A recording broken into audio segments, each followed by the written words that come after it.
it's Vicky, and today I'm here to do a book haul revisit. This is a thing that I have been doing on my channel for quite a while, where I go back and I look at a book haul from 2 years ago and look at what I've read from that book haul, what I haven't read, and if I had any books that I tried to read and DNF'd. And basically, if I have any books that I haven't read, which usually there are, I pick one to put on my next month's TBR. Now, in the event that I have read all the books, which has only happened one time, then I pick a book from a previous book haul revisit, because I keep all those books together on my little white book cart, and I just pick one of those instead. So the idea is just to sort of keep track of what I'm bringing in and if I'm reading them in a timely manner. So this book haul revisit is from April 2022. And yeah, let's just dive right in.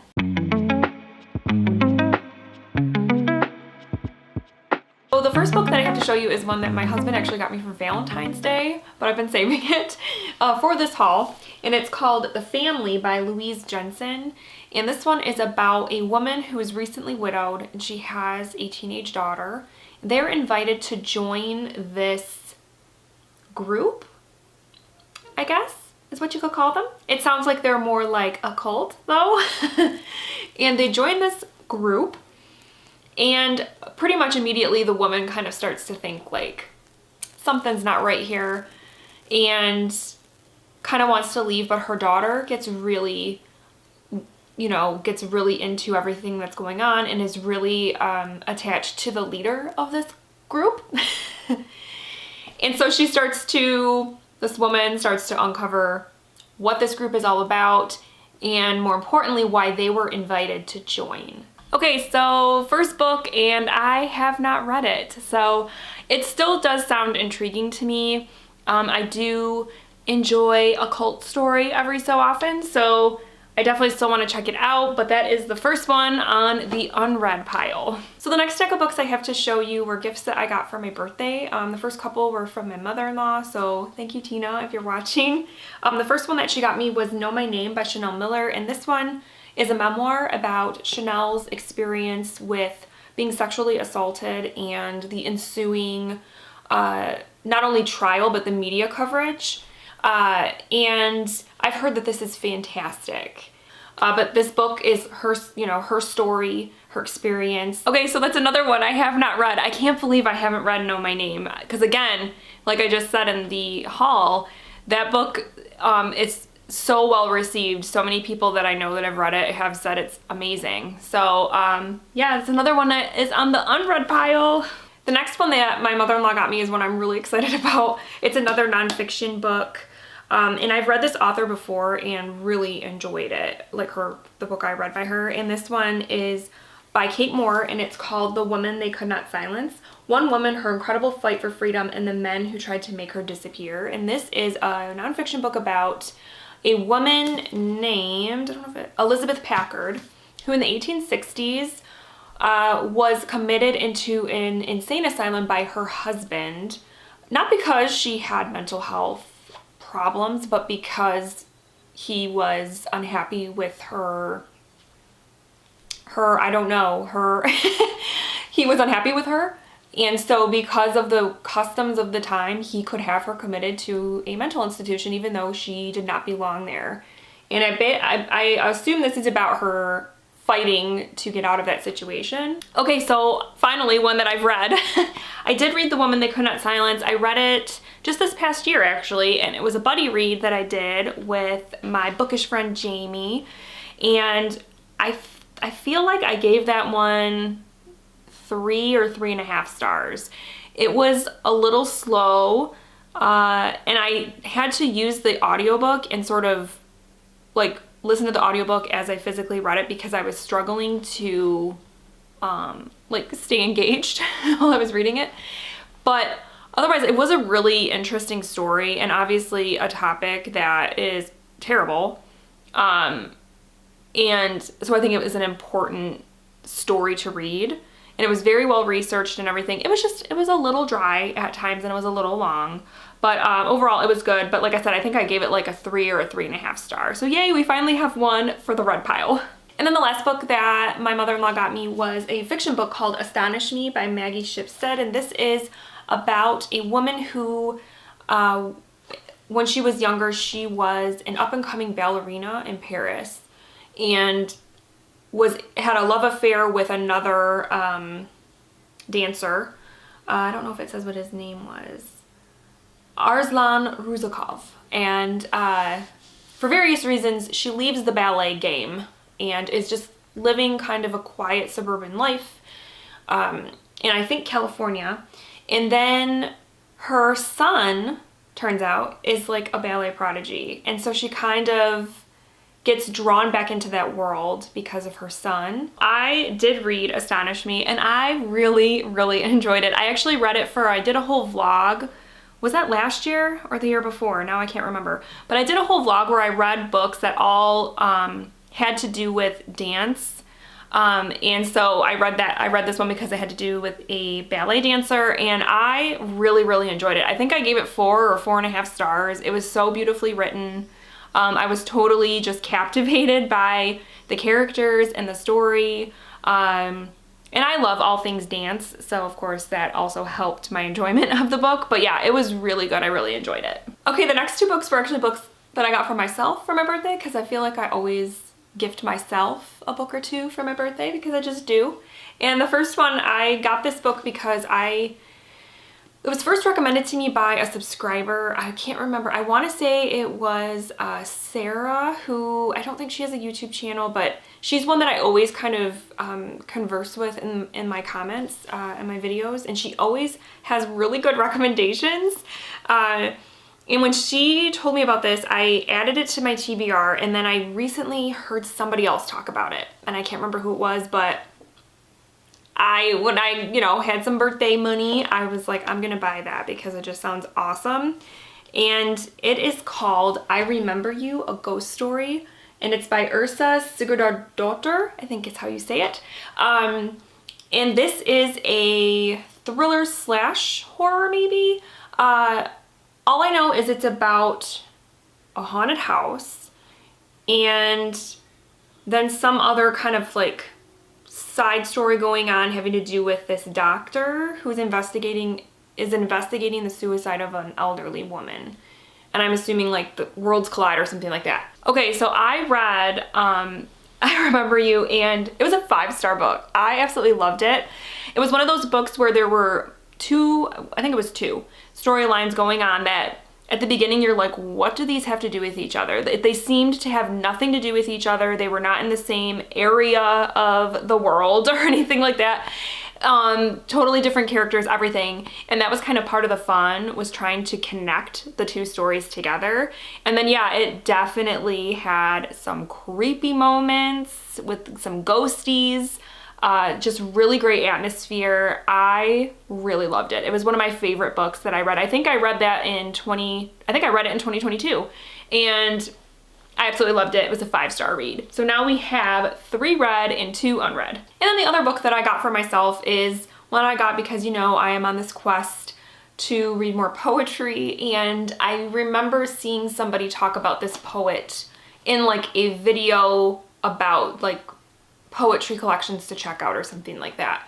And so yeah, it sounds kind of good. It's called Serious Concerns by Wendy Cope, and I guess that her poems are very sarcastic and kind of like almost like parodies.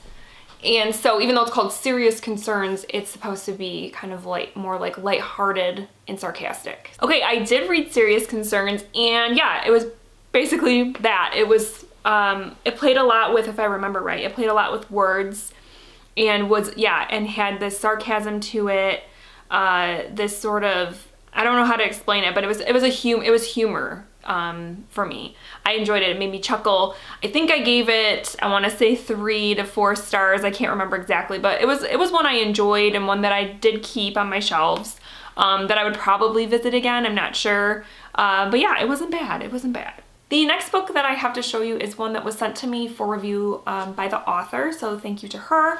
And she sent me a copy of her book, The Existence of Amy by Lena Grace Riva. And this is about a woman named Amy and her life she has obsessive compulsive disorder, anxiety, and depression. And it's just about what her life is like having those conditions.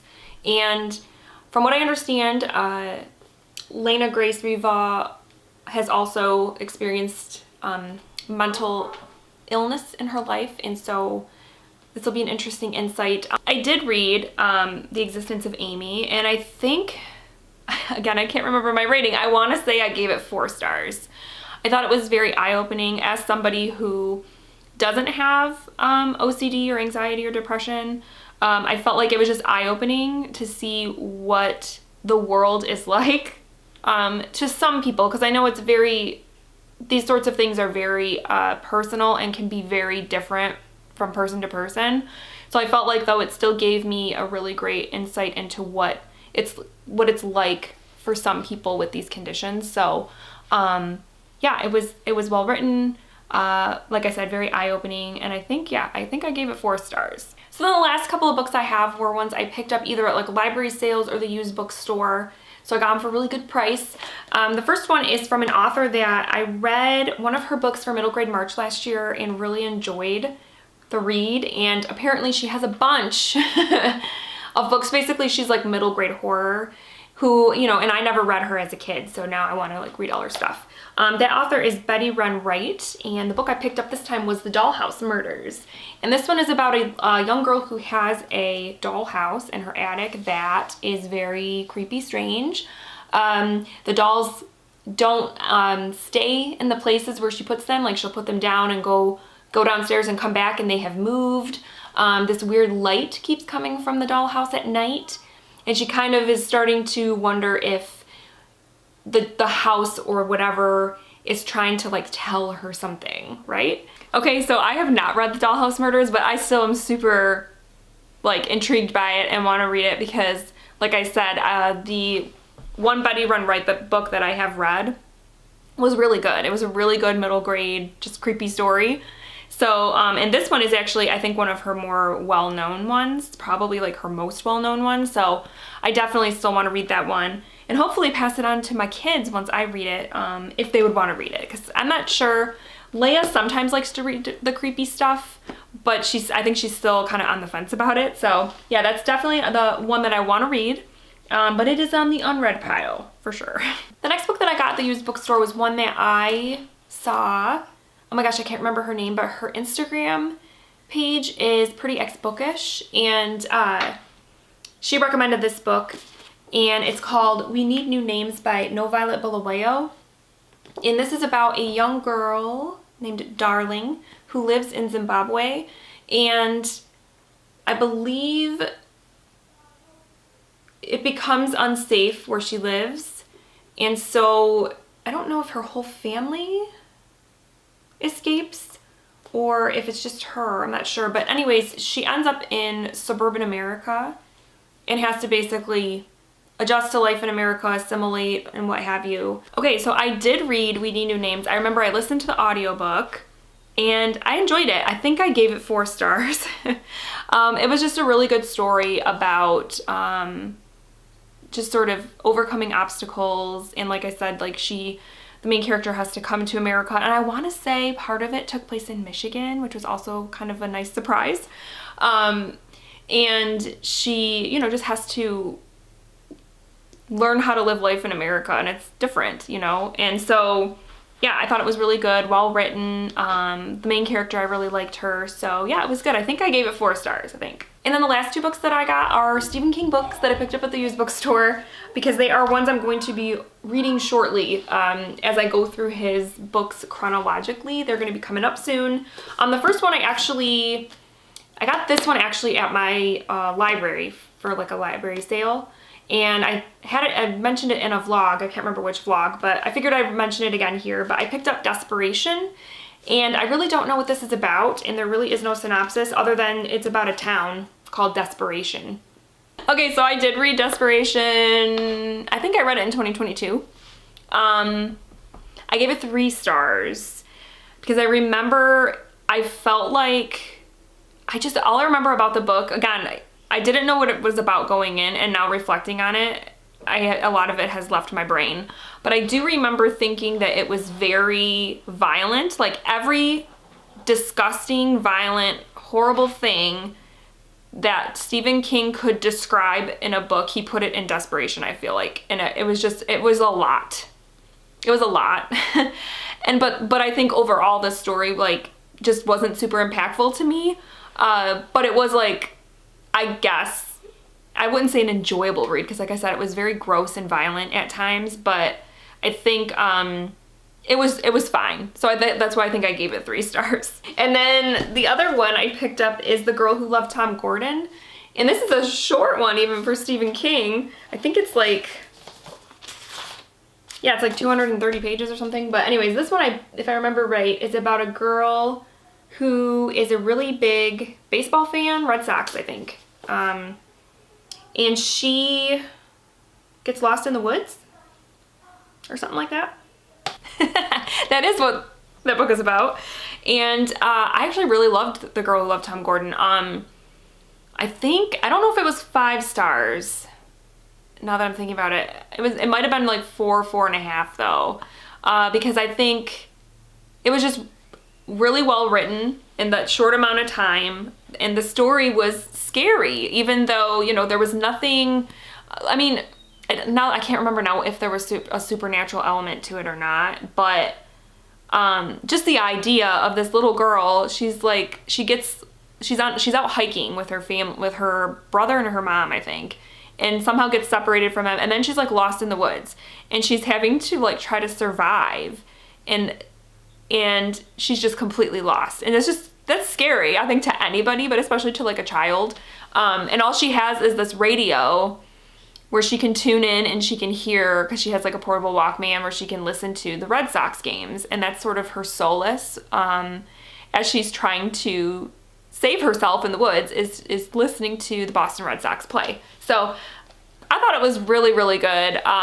Surprisingly, I went into it not having very high expectations, but it was a really good Stephen King book. Okay, so all in all, we had 8 books from the haul that I read, and we had 3 unread. So we had The Family by Louise Jensen, The Dollhouse Murders by Betty Wren Wright, and then Know My Name by Chanel Miller. So based on, because I have to put one of these on my TBR for May, I know that next month I have a couple of books already kind of on my TBR that I want to read that are more in the not horror, but maybe like thriller mystery genre. So I'm kind of thinking, I don't know if I'm quite ready for this one, because I don't want to do too much of one genre. So I think I'm going to eliminate The Family. And honestly, I think I'm also just going to eliminate The Dollhouse Murders, because again, I'm reading a lot. I'm planning, the couple books I'm already thinking of reading are like mystery, thriller, maybe horror books. So I don't want to overdo it. And honestly, seeing this in the book haul revisit, I'm like, oh my gosh, I can't believe I haven't read this. And I've heard such amazing things about this book that I'm like, I just need to read this. So yes, I am going to be reading Know My Name by Chanel Miller. Let me know down below if you've read this book and what you thought of it, because I would love to know. And let me know if you read these ones, what you thought of those too, because I am going to read them eventually. It's just not going to be in the month of May. So yeah, I guess that's it. I hope you guys enjoyed this book haul revisit, and I hope you're having a wonderful week, and I will talk with you soon. Thank you so much for watching. Bye.